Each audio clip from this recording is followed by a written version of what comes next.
नमस्ते, प्रणाम। मैं आप लोगों को शिव गुरु के शिव चर्चा भजन लेकर आई हूँ। भजन पसंद आएगा तो लाइक और सब्सक्राइब शेयर जरूर करिएगा।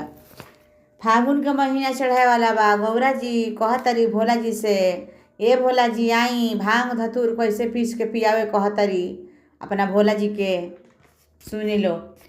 भंगिया भइल कचनार ए भोला कहिया ले आईबा। भंगिया भइल कचनार ए भोला कहिया ले आईबा। कहिया ले आईबा भोला कहिया ले आईबा। भंगिया भइल कचनार ए भोला कहिया ले आईबा। अरे कहिती त ए भोला बेटा अपन भेजती। कहिती त ए भोला बेटा अपन भेजती। बेटा अपन भेजती हो, बेटा अपन भेजती। बेटावा के सुनिला पुकार ए भोला कहिया ले आईबा। बेटावा के सुनिला पुकार ए भोला कहिया ले आईबा। धतूरा भइल कचनार ए भोला कहिया ले आईबा। धतूरा भइल कचनार ए भोला कहिया ले आईबा। कहित तये भोला स्वामी अपन भेजती। कहिती तये भोला स्वामी अपन भेजती। स्वामी अपन भेजती हो, स्वामी अपन भेजती। स्वामी जी के सुनी के पुकार ए भोला कहिया ले आईबा। स्वामी जी के सुनी के पुकार ए भोला कहिया ले आईबा। स्वामी जी के सुनी के पुकार ए भोला कहिया ले आईबा। कहिया ले आईबा भोला कहिया ले आईबा।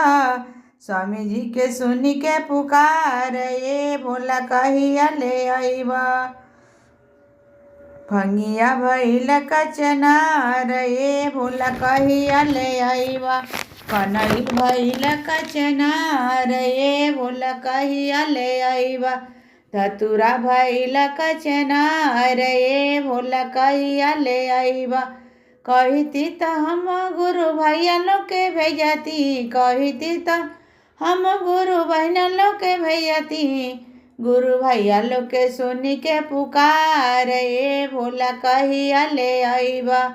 कहिया ले आईबा भोला कहिया ले आईबा। कहिया ले आईबा भोला कहिया ले आईबा। भंगिया भइल कचनार ए भोला कहिया ले आईबा। भंगिया भइल कचनार ए भोला कहिया ले आईबा। कहिती त ए भोला हरिंदर भैया के भेजती। कहिती त ए भोला हरिंदर भैया के भेजती। अरे उन्हीं के सुनी के पुकार ए भोला कहिया ले आईबा। उन्हों के सुनी के पुकार ए भोला कहिया ले आईबा। कहिया ले आईबा भोला कहिया ले आईबा। कहिया ले आईबा भोला कहिया ले आईबा। धतूरा भइल कचनार ए भोला कहिया ले आईबा। धतूरा भइल कचनार ए भोला कहिया ले आईबा। पहिला में दाया मांगी दूसरा में चर्चा। पहिला में दाया मांगी दूसरा में चर्चा। शिष्या पकड़ी उपकार ए भोला कहिया ले आईबा। शिष्या पकड़ी उपकार ए भोला कहिया ले आईबा। कनैल भइल कचनार ए भोला कहिया ले आईबा।